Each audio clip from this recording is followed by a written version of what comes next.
பிரியாணினா இந்த மாதிரி ஒரு டேஸ்ட்டான பிரியாணி நான் சாப்பிட்டதே இல்லைங்க. அவ்வளோ ஒரு ருசிங்க.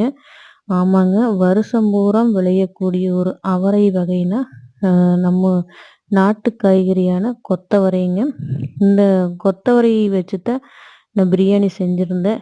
அதுவும் சிவன் சம்பா சாதத்தில வந்து மண் பாத்திரத்தில தாங்க செஞ்சிருந்தேன். அது வீடியோ வந்து என்னால எடுக்க முடியல. ஆனா, நல்லா பொழு பொழு பொழுன்னு சாப்பாடு அவ்வளோ ஒரு டேஸ்ட்டா வந்திருக்குது.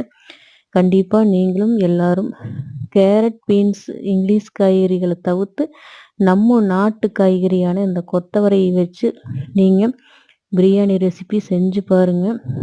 டேஸ்ட் வந்து ரொம்ப அல்டிமேட்டா இருந்ததுங்க. நீங்க இந்த பிரியாணி ஒரு டைம் செஞ்சீங்கன்னா, நீங்க திருப்பி திருப்பி செய்வீங்க. அவ்வளோ ஒரு ருசியா இருந்தது. கண்டிப்பா நீங்க ட்ரை பண்ணி பார்த்துட்டு எப்படி இருந்ததுன்னு சொல்லுங்க. Thanks for